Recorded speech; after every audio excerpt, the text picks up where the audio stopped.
અને આ આપણી જ વાત છે ને. આપણે એમ કહીએ કે મને મનને શાંતિ નથી. શું કામ નથી? આપણને પહેલાં તો એમ કહો, આપણને બાંધ્યા કોણે? કોઈ નહીં. આપણે છૂટા જ છીએ, મુક્ત જ છીએ, મનથી બંધાયેલા છે.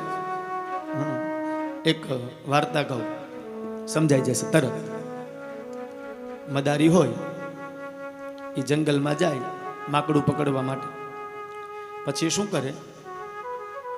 એક માટલું મૂકે, માટલામાં ચણા મૂકે, પછી ઝાડની પાછળ હંતાઈ જાય.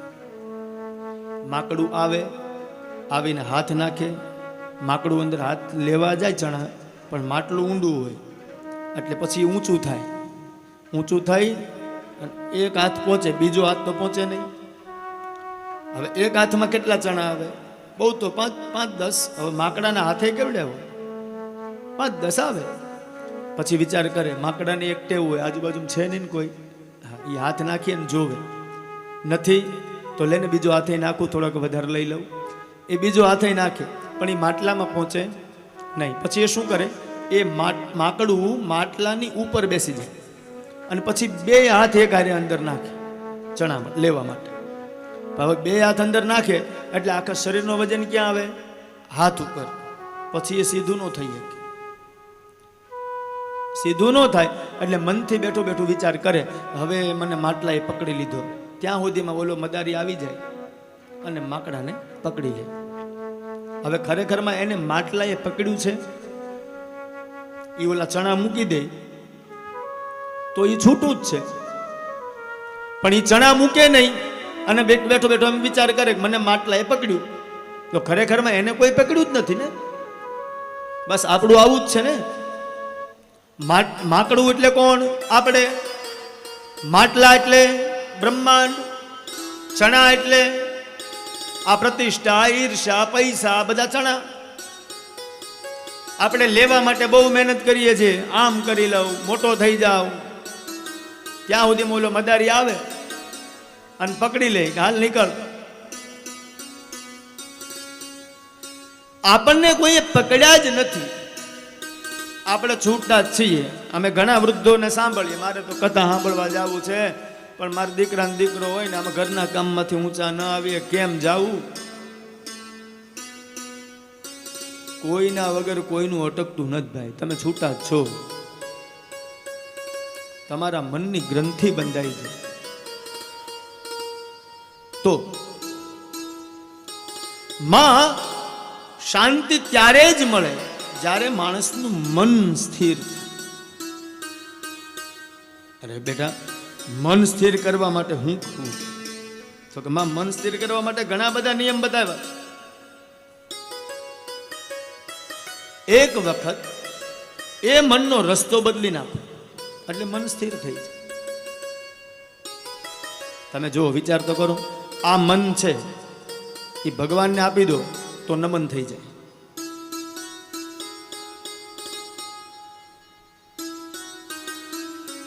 એક વખત એક ભક્તએ ભગવાનને ચેલેન્જ આપી, પડકાર આપ્યો. ભક્તએ ભગવાનને કીધું કે મારે તમને એક વસ્તુ આપવી છે જે તમારી પાસે નથી. ભગવાન વિચારમાં પડ્યા. રામજીને કહ્યું કે એવી તો મારી પાસે કઈ વસ્તુ નથી કે તું મને આપે. ભગવાને વિચારમાં પડી ગયા કે આ ભગત એવો કેવો કે મારી પાસે ન હોય એવી વસ્તુ મને આપે. રત્ના કરસ્તવ ગૃહમ ગૃહિણી ચ પદ્મા કિમ દેયમસ્તિ ભવતો જગદીશ્વરાય. તને હું ધન દોલત તો નહીં આપું, કારણ કે તું પોતે સમુદ્રનો માલિક છે. અને લક્ષ્મી નહીં આપું, કારણ કે લક્ષ્મીનો તું પતિ છે. આખું જગત છે એ તારું છે, એમાંથી મારે તને કઈ દેવાય નહીં. ભગવાન વિચાર કરે કે આ બધી વસ્તુ તું મને ના પાડે, કઈ ન દેવાય, તો તું મને આપે હું એ તો કે. ત્યારે ભક્તએ કીધું તમારી પાસે મન નથી એટલે મારું મન તમને હું આપું. રામજી કહે કે તને કેમ ખબર કે મારી પાસે મન નથી? ભક્તે પ્રમાણે કે પ્રભુ સાંભળો, જ્યારે તમે સીતાજીને મળ્યા પુષ્પ વાટિકામાં, ત્યારે તમે શું વિચાર્યું હતું, તમે શું કર્યું હતું, યાદ કરો. કરત પત કહી અનુજ સન મનસ્ય રૂપ લુભાની. સીતા, તમે વિચારો, જ્યારે પુષ્પ વાટિકામાં પુષ્પ ચૂનવા માટે ગયા ત્યારે સૌથી પહેલું કામ તમે શું કર્યું? તો કે મનસ્ય રૂપ લુભાની. સૌથી પહેલા તમારું મન ક્યાં ગયું? તો કે સીતાજી પાસે. તો હવે તમારી પાસે નથી ને? બોલે નહીં. બીજું કારણ તમે જ કીધું. બોલે કયું? તો કે જ્યારે હનુમાનજી સીતાજીની શોધ કરવા માટે જતા હતા ત્યારે તમે હનુમાનજીને શું કીધું તું? સીતા મળે તો શું કહેવાનું? તત્વ પ્રેમ કર મમ અરુતુરા જાનત પ્રિયા એક મન મોરા. હનુમાનજીને કહ્યું તું કે સીતા મળે તો શું કહેવાનું? કે મારા મનને એક જ જાણે છે. કોણ? સીતા. શું કામ? એની પાસે છે, મારી પાસે નથી. આવું કીધું તું તમે? બોલે હા. સો મન સદા રહત તો હિ પાહી. એ મન એની પાસે જ રહી છે. જાન પ્રીતિ રસ એ તે હું માહી. આ ભક્ત બ્રાહ્મણને કે તમે કીધું તું ને કે તમારું મન સીતા પાસે છે? બોલે હા. તો તમારી પાસે નથી ને? બોલે નહીં. ત્રીજું પ્રમાણે સીતા ગ્રહિત મનસા મનસોસ્તિ દૈન્યમ દત્તમ મનો રઘુપતે કૃપયા ગૃહાણ. એ મહારાજ, મને ખબર છે કે તમારું મન તમારી પાસે નથી, એ તો કિશોરીજી પાસે છે, એટલે મારું મન તમને આપી દઉં એટલે તમને નમન થઈ જાય. તો આ મન છે ને એ ભગવાનને આપતા શીખી દો તો નમન એમનેમ થઈ જાય. પણ માણસ છે ને એ મનને એવું ભટકાવે એટલે એને શાંતિ મળતી નથી. કપિલજી કહે કે માં, મનને સ્થિર કરો, મનને શાંત કરો, મનને એકાગ્ર કરો. ત્યારે દેવહૂતિ કહે છે, બેટા એમ આટલા સમયથી હું સંસારમાં છું, મનને શાંતિ મળતી નથી. બોલે માં, સત્સંગ કરો તો શાંતિ મળશે, તો મન સ્થિર થશે. હવે સત્સંગ ક્યાં થાય? તો કે માં, એના માટે સંતો પાસે જવું પડે. સંત કોને કહેવાય? સંતો પાસે જવું પડે. તો સંત કોને કહેવાય? સંતોના લક્ષણ આપ્યા છે. તિતિક્ષવઃ કારુણિકઃ સુહૃદ સર્વદેહિનાં અજાત શસ્ત્રવઃ શાંતા સાધવ સાધુભૂષણ. તિતિક્ષવઃ, સંતોના પ્રકાર બતાવ્યા છે, લક્ષણ બતાવ્યા છે. સંતો કોને કહેવાય? તો તે જેની અંદર તિતિક્ષા હોય એને સંત કહેવાય. રામચરિત માનસમાં એની ચોપાઈઓ બતાવી છે સંતોના લક્ષણ. બહુ અદ્ભુત ચરિત્ર છે જેમાં તિતિક્ષા હોય, કરુણા હોય, એને સંત કહેવાય. આવો જે સંતોના લક્ષણ બતાવ્યા છે જોઈએ. ષટ વિકાર જીત અનઘ આકાશા અચલ અકિંચન સુચિ સુખધામ. ષટ વિકાર જીત અનઘા અકલ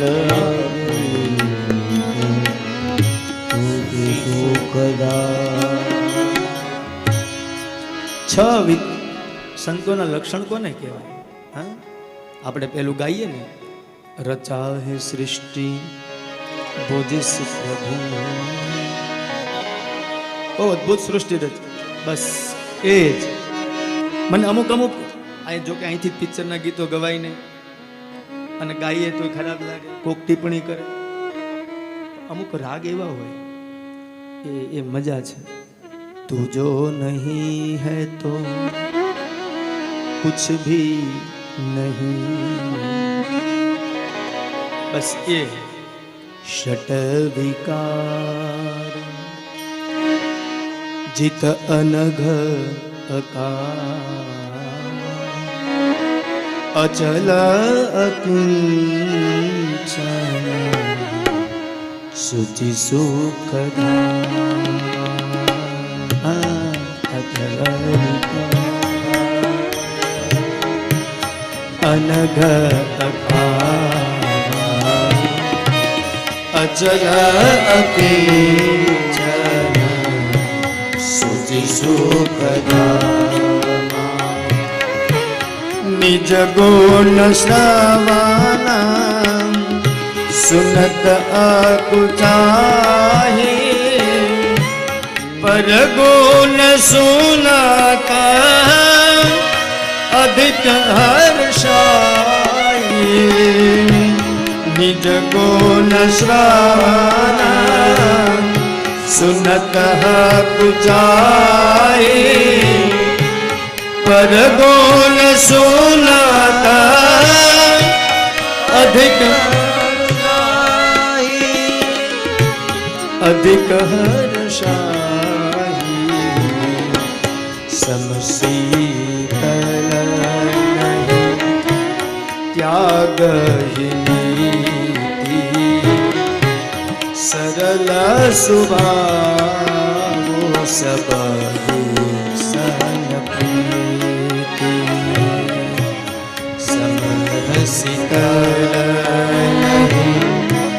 त्याग ही नीति सरल स्वभाव सब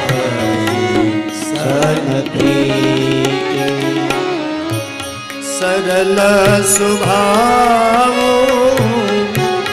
नमन कुटिलाये जथा लाभ संतोष सदाये सरल स्वभाव नमन कुटिलाये जथा लाभ संतोष सदाहि संतोष सदाहि षट विकार जित अनघ अकार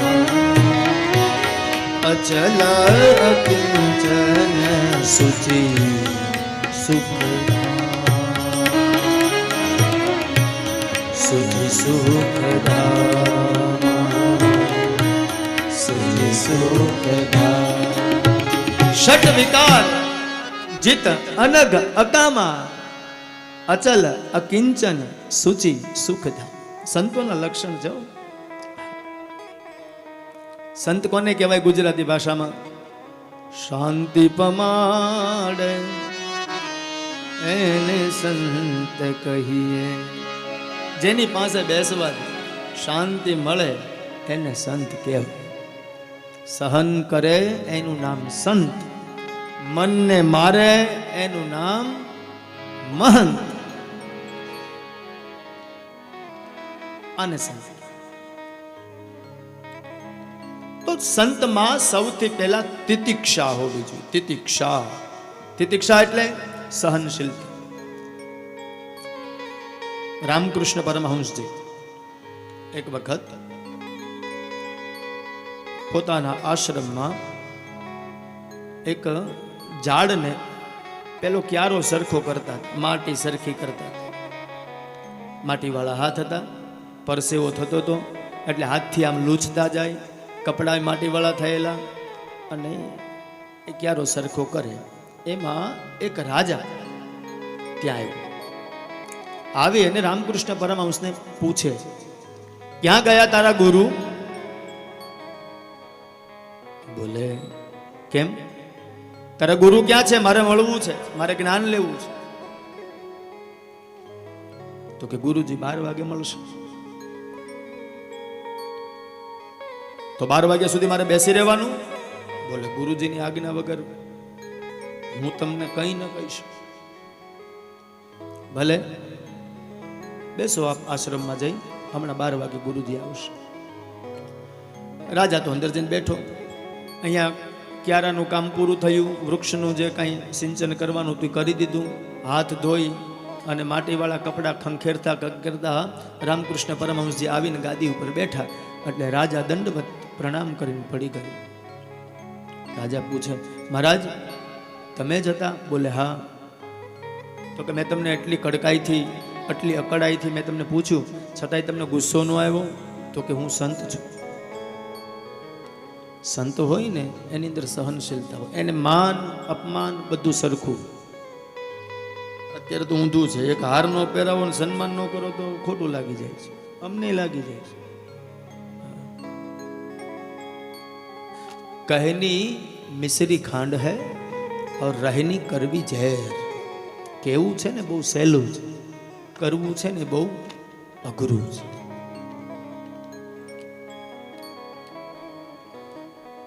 કહેવાય ત્યાગી અને બારી પડી હોય ગાડી એનો છે.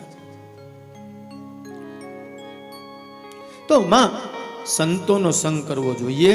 તો સંત કેવા હોવા જોઈએ? તો કે સૌથી પહેલા સંતમાં તિતિક્ષા હોવી જોઈએ, સહનશીલતા.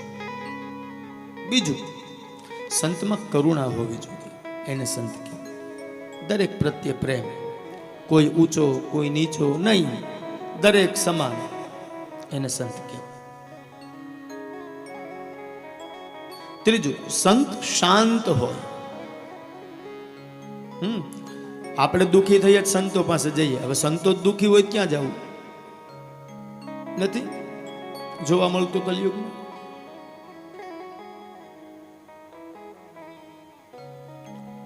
સંત છે ને એ શાંત.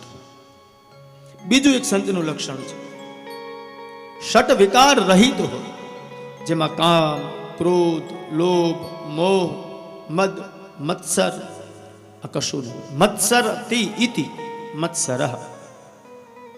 મત્સર કોને કહેવાય? મચ્છરમાં અને મત્સરમાં બહુ જાજો ફેર નથી. મચ્છર અને મત્સર આ બંને સરખા જ છે. ફરક એટલો છે કે મચ્છર બહારથી કરડે અને મત્સર અંદરથી કરડે. બહારથી કરડે એના માટે ઘણા બધા ઉપાયો છે. હવે તો પેલી અગરબત્તીઓ આવી ગઈ ને, ઓડોમસ હા લગાવીએ, મચ્છર કરડતા બંધ થઈ જાય. પણ ઓલું અંદરનું મત્સર છે એના માટેની આ ટ્યુબ છે, ન કરડે. તો એ માત્સર્ય પણ ન હોવું જોઈએ. મત્સરતા એટલે મારા કરતા કોઈ આગળ વધે એ ન ગમે, એનું નામ મત્સર. એ હોવું જ ન જોઈએ. આપણે કથા ચાલે છે, બધા મહાનુભાવો આવે અને આવે, આપણને આનંદ થાય, પણ આપણને એવું મનમાં એવું થાય કે હું છું, બીજા કોઈ આગળ વધવા જ ન જોઈએ, તો એને માત્સર્ય પણ કહેવાય. કોઈના પ્રત્યે વૈમનસ્ય નહીં, બધા સરખા, એને સંત કહેવાય. બીજી સંતની એક વ્યાખ્યા છે, નિજ ગુણ શ્રવણ સુનત સકુચાહી પર ગુણ સુનાતા અધિક હર્ષા. બીજાના ગુણને સાંભળે તો એને આનંદ આવે, અને પોતાના ગુણને સાંભળે તો એ સંકોચાઈ જાય, એને સંત કહેવાય. સરલ સ્વભાવ નમન કુટિલા. સ્વભાવ કેવો? સરળ. નમન કુટિલા, મનમાં કુટિલતા ન. અત્યારે કલયુગ છે, આ બધા વર્ણનો બહુ વિશેષ. અને ભાઈ અમુક વસ્તુઓ અત્યારે કોઈ કહેતું જ નથી. કેમ કે કલયુગની અંદર ચોખ્ખું કહે છે ને, ચોખ્ખું ઘી કોઈને પચતું જ નથી. ડાલડા ખાવાની જ ટેવ પડી ગઈ છે. પચે તો ચોખાનો સ્વીકાર કરે ને.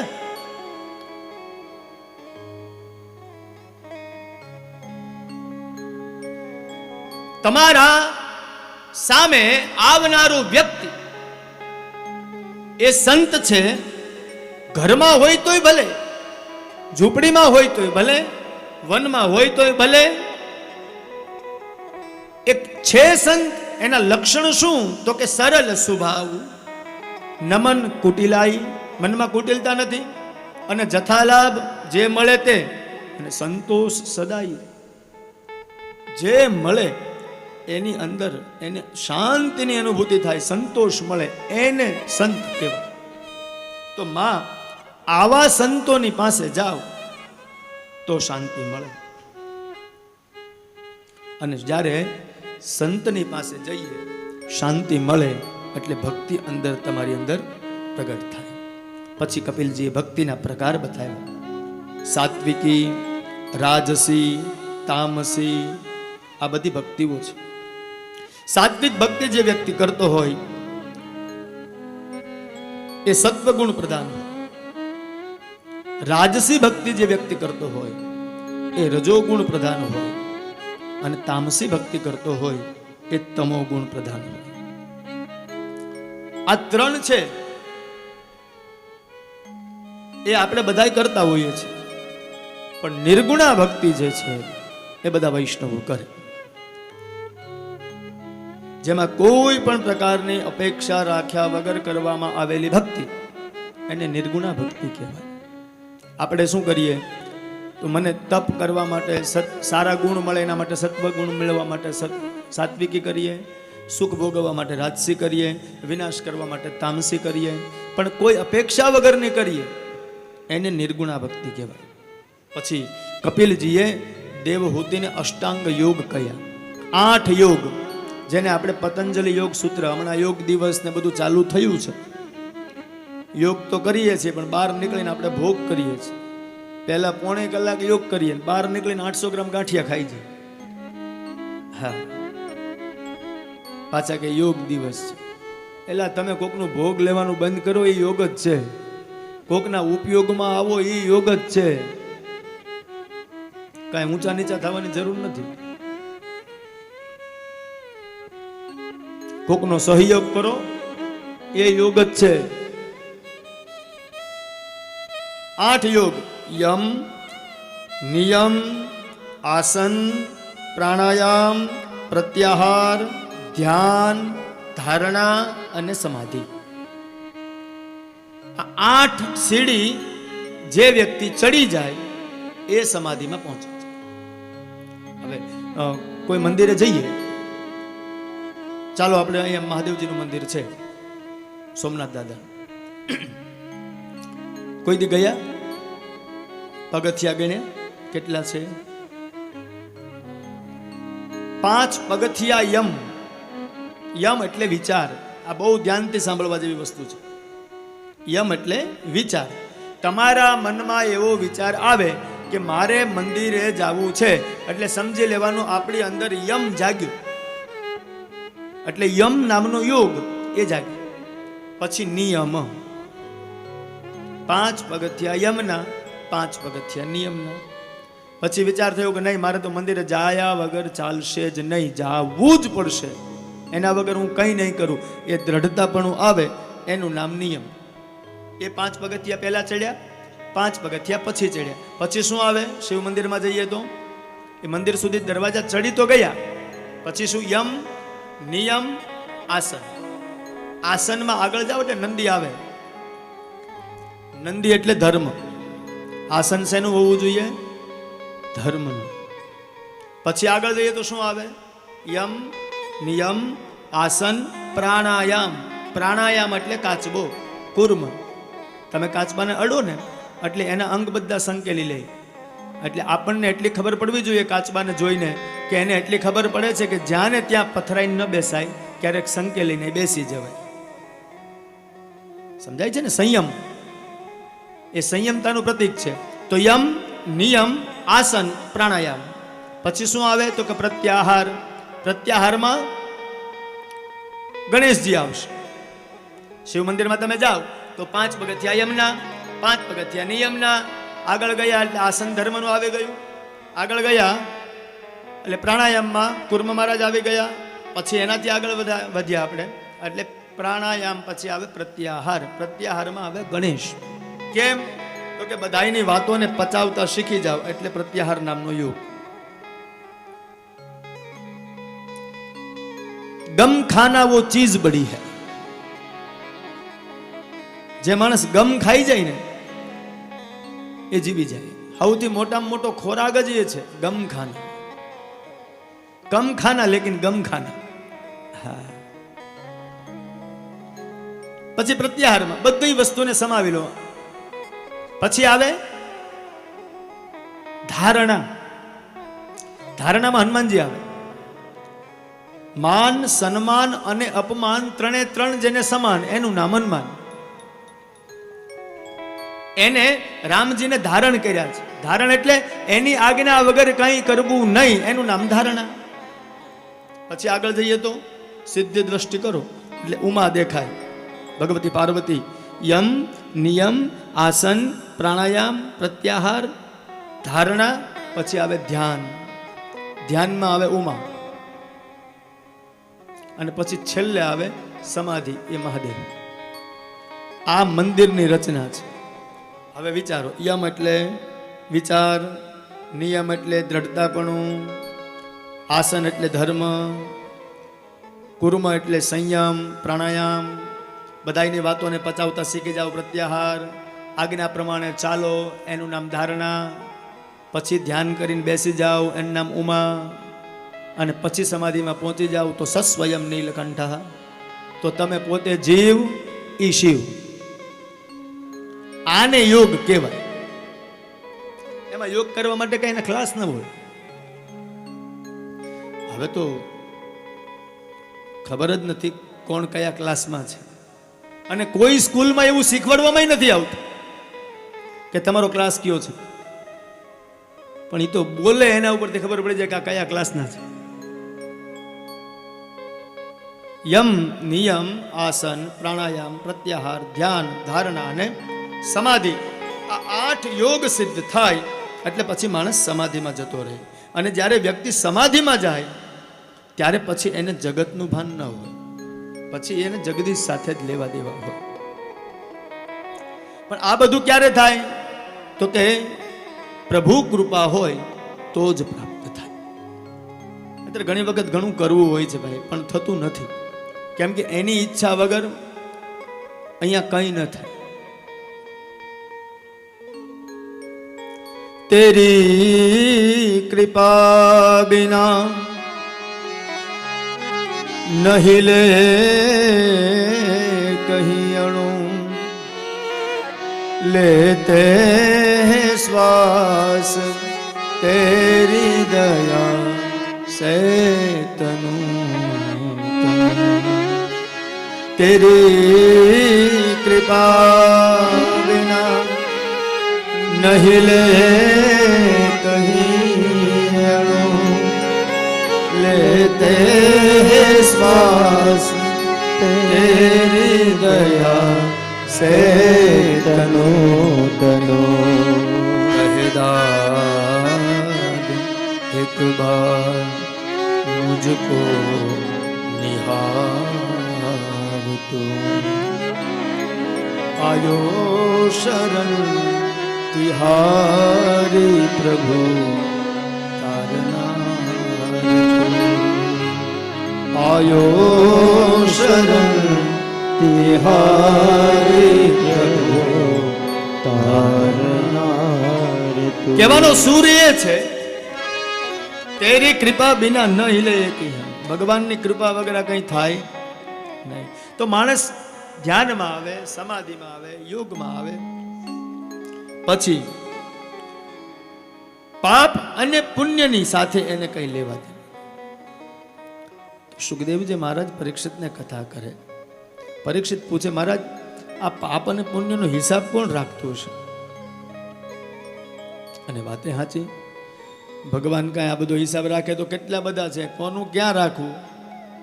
હે, ભગવાને બધાને એક એક એવી પાસબુક આપી છે કે આપણી જાતે જ આપણે પ્રિન્ટ કરીએ છીએ, આપણી જાતે જ આપણે લખીએ છીએ, જાતે જ ઉપાડ કરવાનો, જાતે જ અંદર જમા કરવાનો.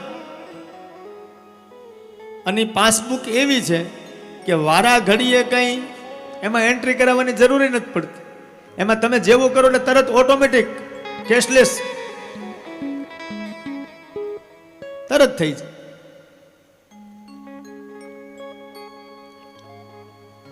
એટલે ભગવાન આ કઈ પાપ અને પુણ્યના હિસાબ નથી રાખતા, આપણે આપણી જાતે કરી.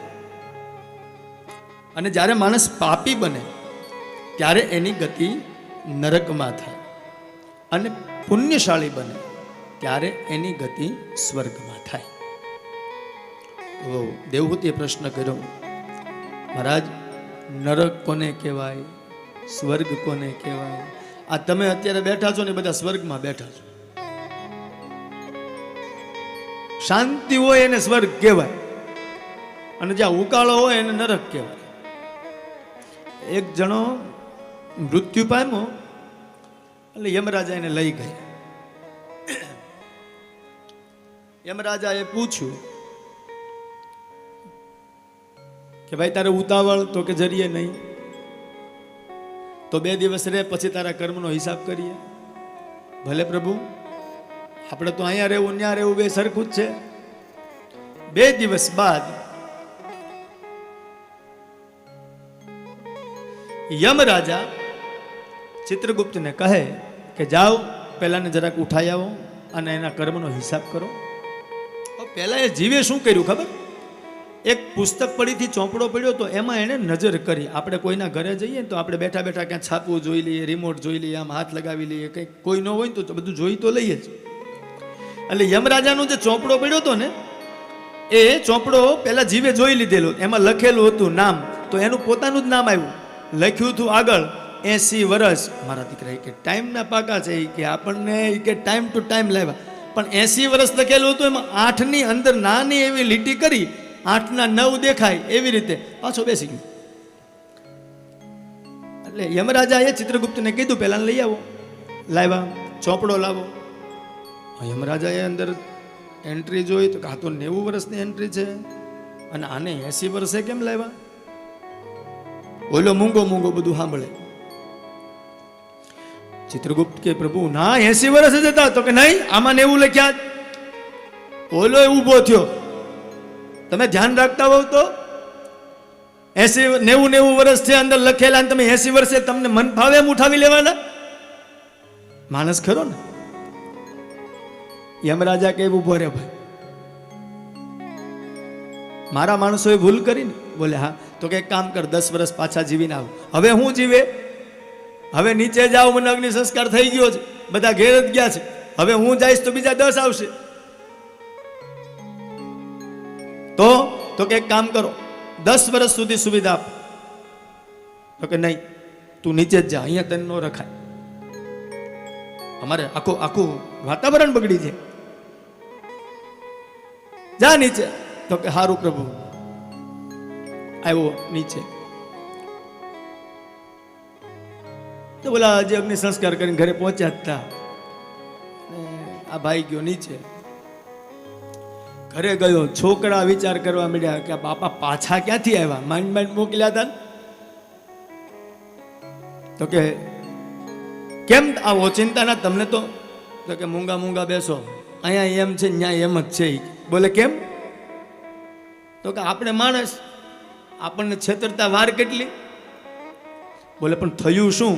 તો કે જો ચોપડો પડ્યો તો 8ની જગ્યાએ મેં 9 કરી નાખ્યા, 80ના 90 થઈ ગયા. અહીંયા ભ્રષ્ટાચાર હાલે છે, ન્યાય ભ્રષ્ટાચાર હાલે જ છે, એટલે હું પાછો આવી ગયો. યમરાજા ઉપર વિચાર કરે કે મારો દીકરો આપણને છેતરી ગયો. સ્વર્ગ કોને કહેવાય? અત્રૈવ નરક સ્વર્ગ ઇતિ માત પ્રચક્ષતે યા યાતના વૈ નારકસ્ય તા ઇહ પ્યુપલક્ષિતા. જે જગ્યાએ ભગવાનનું નામ લેવાય એને સ્વર્ગ કહેવાય. જે જગ્યાએ ભક્તિ થતી હોય એને સ્વર્ગ કહેવાય. જે જગ્યાએ જઈ અને આપણા આત્માને આનંદ મળે એને સ્વર્ગ કહેવાય. અને જ્યાં બેસવાથી મનને શાંતિ ન મળે, શરીરને પીડા મળે, એને નરક કહેવાય. સ્વર્ગ ને નરક બધું અહીંયા જ છે ભાઈ. કોઈ ઉપર જાય પછી કોઈ કહેતું નથી નીચે આવીને કે અહીંયા હું તકલીફ છે ને હું નહીં. એટલે ભગવાને આપણને દેહ આપ્યો હોય ને તો જીવી લેવું જોઈએ. કાલની કોઈને કાંઈ ખબર છે નહીં. આપણે સ્વર્ગને સુધારવાની કોશિશ કરતા જ નથી, નરકને જ સુધારવાની કોશિશ કરીએ છીએ. જો ભગવાન આપણને બેય ચાવી આપે છે, હાથ તમારો, તાલી પાડો તો સ્વર્ગ, નહીં પાડો તો નરક. પગ તમારા મેં આપી દીધા, ચરણ આચરણમાં પરિવર્તિત કરો તો સ્વર્ગ, અને એ જ ચરણ દુરાચરણની અંદર પરિવર્તિત કરો તો નરક. આ આંખ તમને આપી દીધી, સારું જોઈ લો, સુખ તો મળશે તો સ્વર્ગ, અને આ આંખને પાંખ આવી ગયા પછી શાખ ગઈ તો નરક. આ કાન તમને મેં આપી દીધા, કાનમાં કામનું સાંભળો તો સ્વર્ગ, નકામનું સાંભળો તો નરક. ભગવાને કેટલી સરસ રચના કરી તમે જોવો તો ખરા. આપણું શરીર છે એમાં એકેય અંગનું 2 અક્ષરથી ઉપરનું નામ જ નથી. એકેય અંગમાં ત્રીજું અક્ષર નથી. બોલો, કાન, નાક, આંખ, વાળ, માથું, હાથ, પગ, એકે અંગનું 2 હાથ ઉપરનું 2 શબ્દ ઉપરનું એકે નામ જ નથી. કેમ? એને તમે ઊંધું કરશો અને એમાં જવાબ શોધશો એટલે તમારા અંગનો જવાબ તમને મળી જશે. બહુ અદ્ભુત રચના છે ભગવાનને. रचा है सृष्टि वो जिस प्रभु ने, वही वो सृष्टि चला रहा है. वो जिस प्रभु ने, वही वो सृष्टि चला रहा. रचा है सृष्टि वो जिस प्रभु ने, वही वो सृष्टि चला रहा है. सृष्टि वो जिस प्रभु में, वही वो सृष्टि चला रहा है. जो पेड़ हमने लगाया पहले, जो पेड़ हमने लगाया पहले, जो पेड़ हमने लगाया पहले, जो पेड़ हमने लगाया पहले, उसी का फल हम अब पा रहे हैं. रचा है सृष्टि वो जिस प्रभु ने, वही वो सृष्टि चला रहा है. रचा है सृष्टि वो जिस प्रभु ने, वही वो सृष्टि चला रहा है. इसी धरा से शरीर पाए, धरा से शरीर पाए, इसी धरा से शरीर पाए, इसी धरा से शरीर पाए, इसी धरा में फिर सब समाए. इसी धरा में फिर सब समाए. है सत्य नियम यही धरा का, सत्य नियम यही धरा का, है सत्य नियम यही धरा का. सत्य नियम यही धरा का. एक आ रहा है एक जा रहा है. रचा है सृष्टि वो जिस प्रभु ने, वही वो सृष्टि चला जय हो. रचा है सृष्टि वो जिस प्रभु ने, वही वो सृष्टि चला रहा.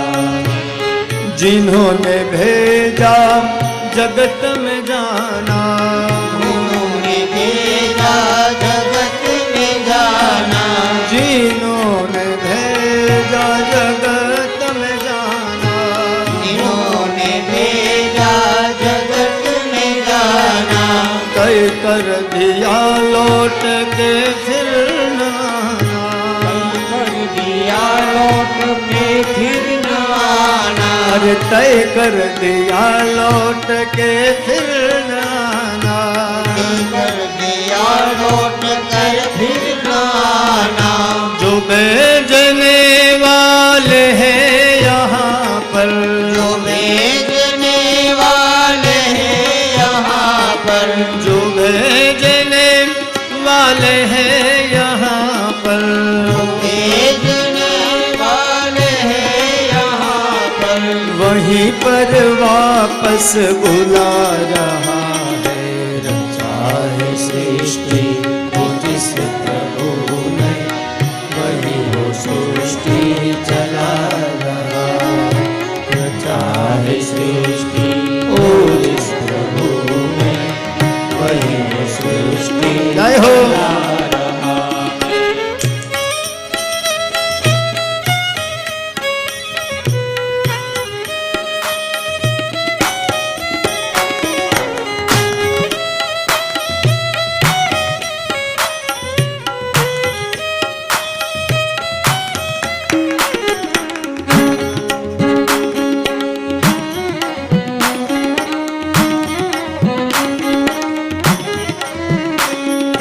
बैठे हैं जो धन की बालियों में, बैठे हैं जो धान की बालियों में, बैठे हैं जो धान की बालियों में, बैठे हैं जो धान की बालियों में, समाये मेहंदी की लालियों में, समाये मेहंदी की लालियों में, समाये मेहंदी की लालियों में, समाये मेहंदी की लालियों में, हर डाल हर पत्ते में समा कर, हर डाल हर पत्ते में समा कर, हर डाल हर पत्ते में समा कर, हर डाल हर पत्ते में समा कर, गुल रंग भी गुल खिला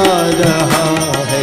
रचा है सृष्टि वो जिस प्रभु ने, वही वो सृष्टि चला रहा है। रचा है सृष्टि वो जिस प्रभु ने, वही वो सृष्टि चला रहा है।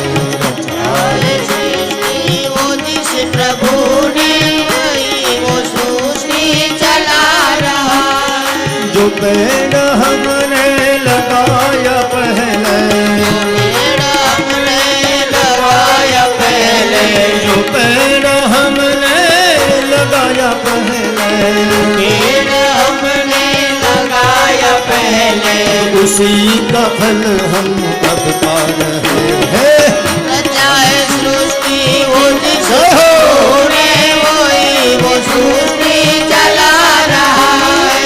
रचा है सृष्टि वो जिस प्रभु ने, वही वो सृष्टि चला रहा है। रचा है सृष्टि वो जिस हर महादेव। वही वो सृष्टि चला रहा है। अरे वो ही वो सृष्टि चला रहा है।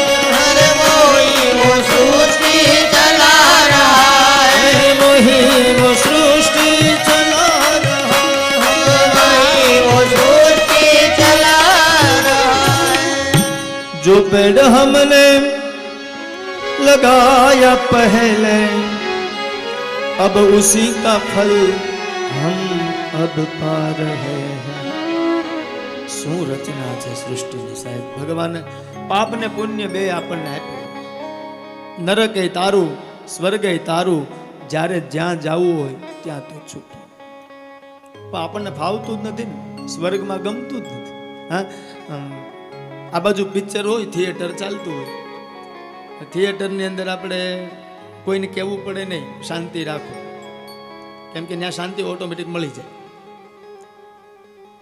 અને મંદિરમાં કહેવું પડે શાંતિ રાખો, કેમ કે મંદિર છે એ સ્વર્ગ છે, ઓલું નરક છે.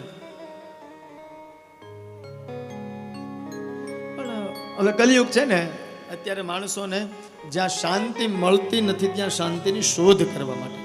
એટલે માં અત્રૈવ નરક સ્વર્ગ, પાપ વધે તો નરક અને પુણ્ય વધે તો સ્વર્ગ. નરક કોને કહેવાય?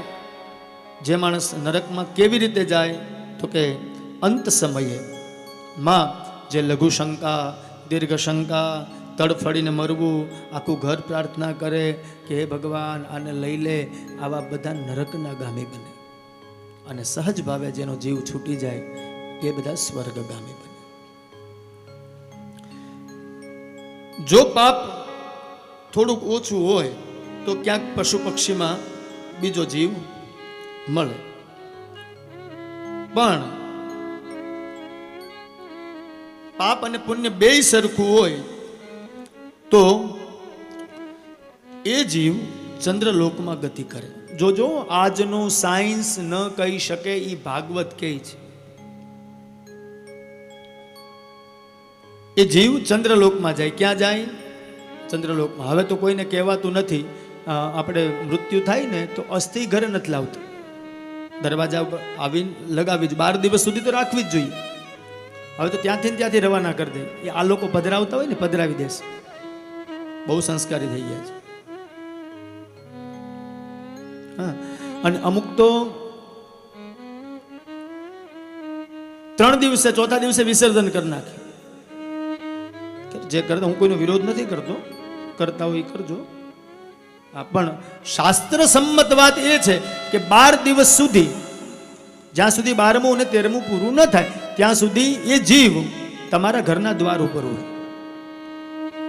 પછી એની ગતિ ચંદ્રલોકમાં થાય. એ જીવ ચંદ્રલોકમાં જાય પછી એ જીવ ચંદ્રના કિરણો દ્વારા પાછો વાદળમાં જાય, અને એ વાદળમાં વરસાદ રૂપે પાછો જમીન ઉપર આવે.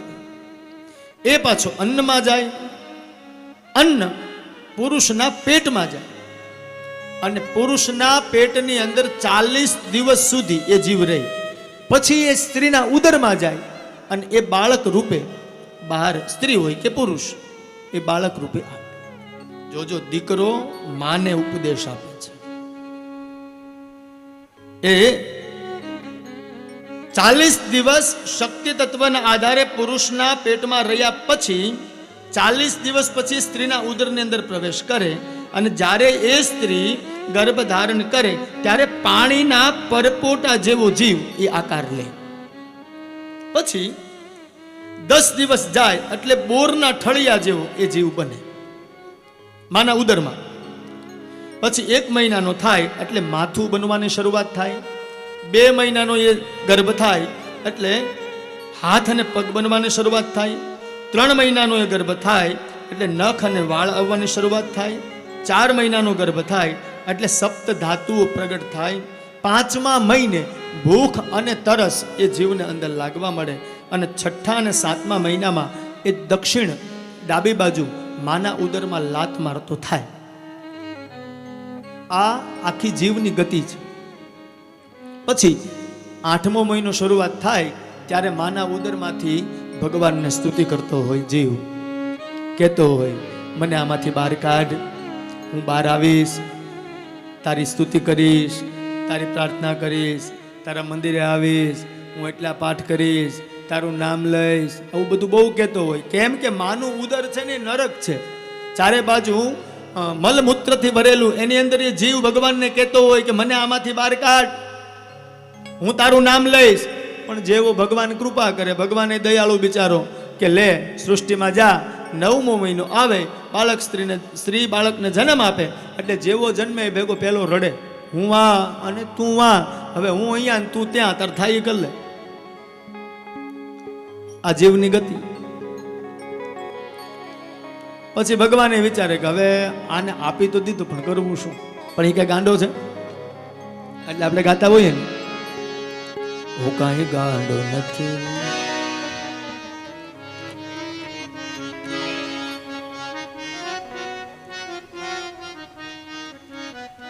ટૂંકમાં એ જીવની ગતિ થાય. અને પછી પાછો સૃષ્ટિમાં આવે, કર્મ કરે, સારા કરે, ખરાબ કરે, પાછી જાય, પછી એ જ ગતિ. પુનરપી જનનમ પુનરપી મરણમ પુનરપી જનની જઠરે શયનમ. કુંભારના ચાકડાની જેમ આ ચક્ર ચાલુ રહી.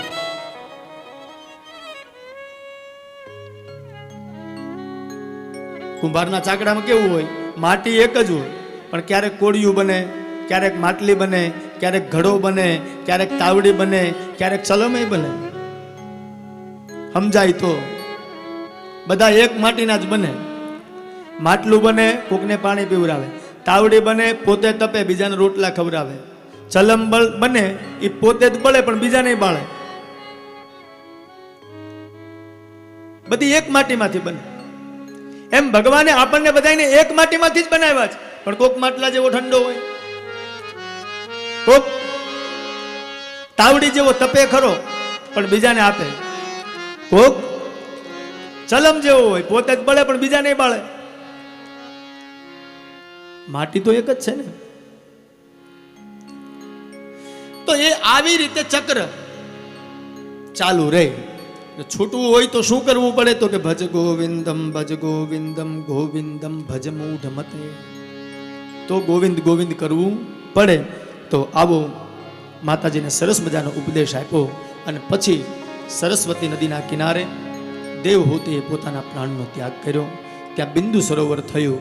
અને હાલના તબક્કામાં પણ સિદ્ધપુર જેને કહેવાય, ત્યાં માતૃગયા શ્રાદ્ધ થાય. કપિલજી મહારાજ માતાજીને ઉપદેશ આપીને નીકળી ગયા અને સાગરની અંદર જઈ, પશ્ચિમ બંગાળમાં કપિલ આશ્રમ છે, ત્યાં સાગરમાં જઈને કપિલ મહારાજે પોતાનું ધ્યાન લગાવ્યું અને સમાધિમાં બેઠા. અહીંયા તૃતીય સ્કંદને આપણે વિરામ આપીએ, ચતુર્થ સ્કંદની શરૂઆત કરીએ. કારણ કે ઘણી બધી કથાઓ છે અને આજે થોડા મહાનુભાવો પણ આવવાના છે, એટલે એને પણ ન્યાય મળે એવો પ્રયાસ કરીએ. ચતુર્થ સ્કંદની શરૂઆત કરીએ. ચોથા સ્કંદમાં 4 પ્રકરણ છે: ધર્મ, અર્થ, કામ અને મોક્ષ. એમાં ધર્મ પ્રકરણ છે, એમાં 4 કન્યાઓના બતાવ્યા છે. એમાં ધર્મના પ્રકરણમાં સતી ચરિત્ર છે, અર્થના પ્રકરણની અંદર ધ્રુવ ચરિત્ર છે. તો ધર્મનું પ્રકરણ છે સતી ચરિત્રનું છે. ભગવાન મહાદેવનું સાનિધ્ય છે, તો એને ન્યાય મળે એવા માટે આવો ભગવાન મહાદેવને પ્રાર્થના કરીએ, એને ન્યાય આપે. અને એક બીજી મારી ખાસ સૂચના, આ કથાની મજા આનંદ લેવા માટે હું મારા નિજાનંદ માટે ઘણી વખત કથા કરતો હોઉં છું, પણ ખોટું નથી કરતો. એટલે જો મજા લેવી હોય તો બેસી રહેજો, હા, તો આનંદ આવશે. બાકી એક શબ્દ છૂટ્યો, કારણ શાસ્ત્ર એવું કહે છે કે 1 કરોડ પાપ બળીને ભસ્મ થઈ જાય, ખાલી મોઢામાંથી શિવ શબ્દ નીકળી જાય. એટલે 1 કરોડ પાપ બળીને ભસ્મ થઈ જાય, ખાલી શિવ શબ્દ નીકળી જાય. તો એવા શિવના સાનિધ્યમાં આપણે બેઠા છીએ, તો સતી ચરિત્રને આપણે ન્યાય આપીશું એવો ભગવાનને આપણે પ્રાર્થના કરીએ. આવો જોઈએ આગળ કથા. ભગવાન 4 પ્રકરણ છે: ધર્મ, અર્થ, કામ અને મોક્ષ. ત્રીજી દીકરી જે હતી પ્રસૂતિ, એ કોની સાથે પરણાવેલી? બોલે દક્ષની સાથે. હવે એને 16 દીકરીઓ થઈ દક્ષને ત્યાં. એમાં 13 કન્યાઓ એ કશ્યપજીની સાથે પરણાવી, ધર્મની સાથે પરણાવી. શ્રદ્ધા, મૈત્રી, દયા, શાંતિ, પુષ્ટિ, તુષ્ટિ, ક્રિયા, ઉન્નતિ, બુદ્ધિ, મેધા, તિતિક્ષા, રીમ અને મૂર્તિ. આ 13 કન્યા એ ધર્મની સાથે પરણાવી. 1 કન્યા પિતૃઓની સાથે પરણાવી, એનું નામ હતું સ્વધા. 1 અગ્નિનારાયણની સાથે પરણાવી, એનું નામ હતું સ્વાહા. અને 1 ભગવાન શંકર સાથે પરણાવી, એનું નામ હતું સતી. આ 16 કન્યાનો વિસ્તાર છે. આ બાજુ પરીક્ષિતે પ્રશ્ન કર્યો, મહારાજ બધાયના વંશ વધ્યા, તમે એમ કહ્યું કે મહાદેવજીનો વંશ, તો કે સતીને ત્યાં સંતાન ન થયું. બોલે કેમ નહીં? તો કે એણે પોતાના પિતાના યજ્ઞની અંદર દેહ ત્યાગ કર્યો હતો, એટલે એનો વિશેષ વિસ્તાર નથી. અરે ભગવાન શંકરની ઘરવાળી થઈ સતી, અને એણે યજ્ઞમાં દેહનો ત્યાગ કર્યો. મહારાજ એ કથા મને સંભળાવો. એટલે મૈત્રેયજીએ વિદુરને કહ્યું, પરીક્ષિતને સુખદેવજીએ કહ્યું, અને સનત કુમારોએ. ગિરિરાજ ધરણ કી જય. જય જય રાધા રમણ ગિરિધારી. गिरिधार श्याम वनमाली। जय जय राधा रमण गिरधारी, गिरधारी वो श्याम बनवारी। जय जय राधा रमण गिरिधार श्याम वनमाली। राधा रमण गिरधारी, गिरधारी वो श्याम बनवारी। राधा रमण गिरधारी, जय जय राधा रमण गिरधारी, जय जय राधा रमण गिरधारी, जय जय राधा रमण गिरधारी, जय जय राधा रमण गिरधारी, गिरधारी वो श्याम बनवारी। राधा रमण गिरधारी,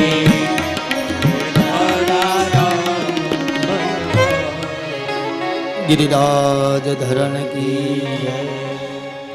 परम पूज्य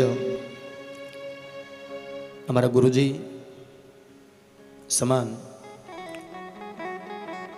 મહેશભાઈ જોશી અંતે નારાયણ સ્મૃતિ આ સૂક્તિથી દાસાનુદાસ અને ખાસ વાત તો એ કહીશ કે અત્યારે જગતની અંદર બધા ઓળખતા થઈ ગયા છે આંતરરાષ્ટ્રીય કથાકારોમાં, જેમાં જિજ્ઞેશ દાદાઈ છે, રાધે રાધે, અને મહાદેવભાઈ મહેતા, ડૉક્ટર મહાદેવ પ્રસાદ મહેતા, એમને જેણે ભણાવેલા છે એવા અમારા ગુરુજી મહેશભાઈ આપણી વચ્ચે ઉપસ્થિત છે. એ તો એક નાની ઓળખ છે, હવે મોટી ઓળખ આપો. ભાગવત જેનું જીવન છે એવા મારા મહેશભાઈ ગુરુજી, અને બહુ સારા એવા પોતે વક્તા છે. અને સૌથી મોટી વાત એ કે જ્યારે અમારા દાદાજીની વિદ્યાપીઠનો કોઈ પણ એક દીકરો અમને દેખાઈ જાય એટલે અમને એમ લાગે કે અમારા દાદાજી અમને આશીર્વાદ દેવા માટે આવે. એટલે છેક અમદાવાદથી અહીંયા પોતે પધાર્યા છે. આપણે એમનું અભિવાદન કરીએ અને વ્યાસપીઠ ઉપરથી હું એમને પ્રણામ કરું છું. આવો એમની વાણીનો પણ લાભ લઈશું. ગુરુજી રોકાવાના છો તો સતી ચરિત્રને આપણે થોડો ન્યાય આપીએ, પછી ગુરુજીના આશીર્વચન પણ લઈશું. દક્ષ પ્રજાપતિને પ્રજાપતિ પદ આપવામાં આવ્યું.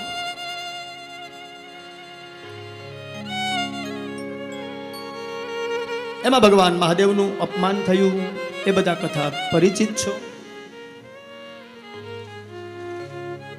ભગવાન શંકર સભામાં બેઠા હતા. દક્ષ ત્યાં આવે છે, બધાએ વંદન કર્યા, પરંતુ ભગવાન મહાદેવ રામ રામ મનની અંદર ધ્યાનમાં બેઠેલા, તો એને ખબર ન રહી કે દક્ષ અંદર પધાર્યા છે. ઊભા થયા નહીં. એટલે દક્ષએ ઘણી બધી એવા શબ્દોની પરિભાષા ભગવાન મહાદેવને કીધી કે જેનાથી અપમાન થયું મહાદેવનું. મહાદેવજી તો બોલ્યા નથી, પણ નંદી બોલ્યા છે. બહુ બડબડ કરે છે, જા તને શાપ આપીએ કે તું પણ બકરા જેવો જ થા. સામ સામી શાપા શાપી થઈ, દક્ષએ પણ શાપ આપ્યો. આ બધી કથાઓ છે. પણ ભગવાન મહાદેવે જ્યારે આંખ ખોલીને જોયું તો ખબર પડી કે અહીંયા રહેવામાં મજા નથી. નંદી આદિ ગણોને લઈ મહાદેવજી નીકળી ગયા. પણ પ્રજાપતિ દક્ષએ મહાદેવને નીચું બતાવવા માટે થઈ એક યજ્ઞનું આયોજન કર્યું. યજ્ઞ ઘણા પ્રકારના છે. મેં તમને હમણાં જ થોડા સમય પહેલા કહ્યું, સત્વ રજ અને તમ, એમાં કોઈને નીચો બતાવવા માટે અથવા તો કોઈના પતન કરવા માટે કરેલો યજ્ઞ એને તામસી યજ્ઞ કહેવાય. તો પ્રજાપતિએ એ યજ્ઞ કર્યો. શું કામ? શિવનો વિરોધ કરવા માટે. અને દરેક દેવતાઓને એવું કહેવામાં આવ્યું કે તમારે બધાએ આવવાનું કૈલાસ ઉપર થઈને. અને હવે નિયમ એવો છે સૃષ્ટિનો કે જ્યારે આપણને કોઈ આમંત્રણ ના આપ્યું હોય ને, આપણને કોઈ કંકોત્રી ના આપી હોય ને, પછી જે માણસ જતો હોય ને એ આપણને પૂછતો જાય તમારે નથી આવવાનું. શું કામ? એને ખબર જ છે કે આપણને કંકોત્રી નથી આપી, છતાં એ પૂછતો જાય તમારે નથી આવવું. તો આજ બધા દેવતાઓ કૈલાસ ઉપરથી નીકળ્યા છે.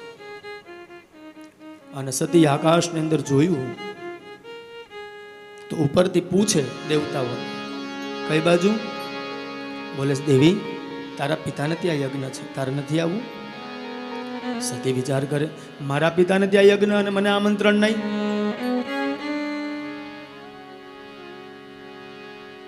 ગઈ મહાદેવ પાસે અને મહાદેવજીને કહે છે, પ્રજાપતેસ્તે સ્વસુરસ્ય સાંપ્રતમ